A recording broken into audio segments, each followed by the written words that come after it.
We've already covered the 10 scariest gaming creepypastas and the 10 scariest creepypasta stories, so now it's time to have a look at the 10 scariest creepypasta characters. For this list, the character has to be created through a creepypasta and cannot be a story about a character that already exists. Sorry Sonic and Squidward, I still love you though. Also keep in mind that we will be solely focusing on the character, so although some of these creepypastas might be sloppily written or generic, as long as the character is scary, intriguing, and most of all, creepy, it can be applicable for this list. Anywho, sit back, relax, grab a chicken fillet, and join me for the 10 scariest creepypasta characters. Number 10. Slenderman. Yep, we all know my boy Slendy is a little overdone and possibly overrated, but while Slenderman may have been butchered a bit, it doesn't change the fact that if you have played the 8 pages, the arrival, or read the creepypasta, there's a good chance my boy Slendy has scared you due to his 8 tentacles and incredibly tall figure. The creepypasta also does a good job of detailing how long Slenderman has been haunting the earth, displaying pictures that date back to the age of cavemen. Number 9. Herobrine. We covered Herobrine in the 10 scariest gaming creepypastas, but because he's an original character creation, he's also applicable for this list. This creepypasta details a player's experience playing the game and running into a mysterious character called Herobrine. After learning that the game creator, Notch, may have had a brother, he decided to email him and ask him just that in order to confirm his theory that that's who Herobrine is. After a while, Notch replied with a very short and cryptic message that said, "I did, but he's no longer with us." Number 8. Smile Dog. Smile Dog brought back something that was dying down and integrated it with the rising creepypasta community, and that was chainmails. It was pretty uncommon to hear a good story about chainmails, however this one features an amateur writer who interviews a woman about the Smile Dog phenomenon, an online chainmail that's been floating around the interwebs since the 90s. Eventually, the woman tells the writer to stay away and to stop investigating the matter. Soon after, she commits suicide. The writer realizes how messed up the whole situation is and drops it entirely, until a year later when he receives an email with the picture and decides to view it. Number 7. The Rake. There aren't that many flat out monsters on this list, but the Rake is a good example of a classic monster tying in with the creepypasta. This creature is described as human-like, and written accounts detailing his deeds date back as far as 1691. Written accounts are said to be destroyed very quickly, and most of the ones that have been brought to the surface are pretty disturbing to read. Number 6. Jeff the Killer. Another icon of the creepypasta community, Jeff the Killer is one of the most popular stories and details the story of a teenager who got into a fight with a handful of bullies and it resulted in himself having a mangled face, which he surprisingly was a fan of. When he returned home, he carved a smile into his face and cut out his eyelids so he could stay awake.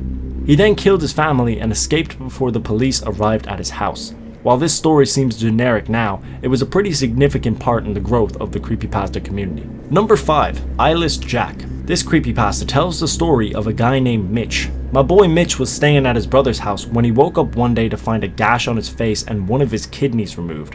When Mitch returned to his brother's house, he woke up to see a human-like creature staring him in the face. The creature had a black hoodie and a mask, and he had no eyes, just an empty void where they should have been. Mitch managed to escape, but later found out Eyeless Jack had killed his brother. When he found his brother's body, he found his half-eaten kidney lying next to it. While it is sloppily written, there is a lot of mystery to who Eyeless Jack is, and it makes him that much more creepier. Number 4. Laughing Jack.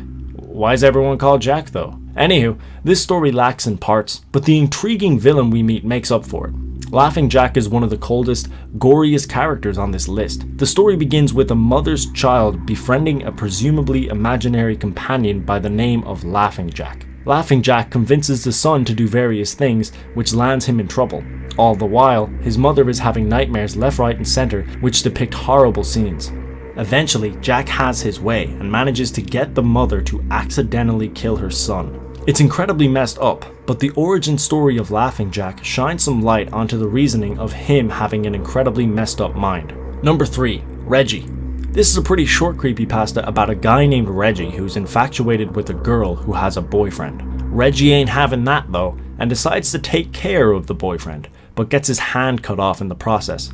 Reggie returns to his house and makes himself a new hand out of metal. He then visits the girl's house while she's sleeping, sneaks into her room and lays beside her. After accidentally cutting her, he realizes he loves the taste of her blood and decides to go all the way and kill her. This story is all over the place, but seeing as it's written from Reggie's perspective, it kinda adds to the creepiness that Reggie possesses. Numero dos is Ben. Ben Drowned is a really well written creepypasta with a lot of evidence backing it up. The main character that's explored is Ben, presumably the previous owner of the hacked game the writer is playing. The use of Cleverbot in this story is incredibly well integrated, and the way Ben speaks is uncomfortable to say the least. The creepypasta is also utilized as a journal, making it even creepier, and the videos that back up the story make the creepypasta and Ben that much more disturbing. And number 1, Red. The NES Godzilla creepypasta reads more like a book, but it's well worth the read. In it, we meet our main man, who is given a copy of the NES version of Godzilla from a friend. As a Godzilla fanatic, he is thoroughly excited to revisit his childhood, but instead is greeted with what appears to be a hacked version of the game. He then meets the main villain, who he simply named Red. This creature hasn't been featured in any of the Godzilla films and appears to be exclusive to this hacked version of the game. This creepypasta is very image heavy, with screen caps being provided throughout the entire story, adding to the realism of the creepypasta. Red gets creepier as the story progresses and it comes to a chilling conclusion, which I'll let you read yourself. And that's it for this top 10. Bear in mind it was just my opinion, and of course I haven't read every single creepypasta, so if you have a different opinion, go ahead and leave it in the comments. But regardless, I hope you enjoyed, and if you did, don't forget to hit that like button. I hope you enjoyed your chicken fillet, and I'll see you in the next video. Have a good one.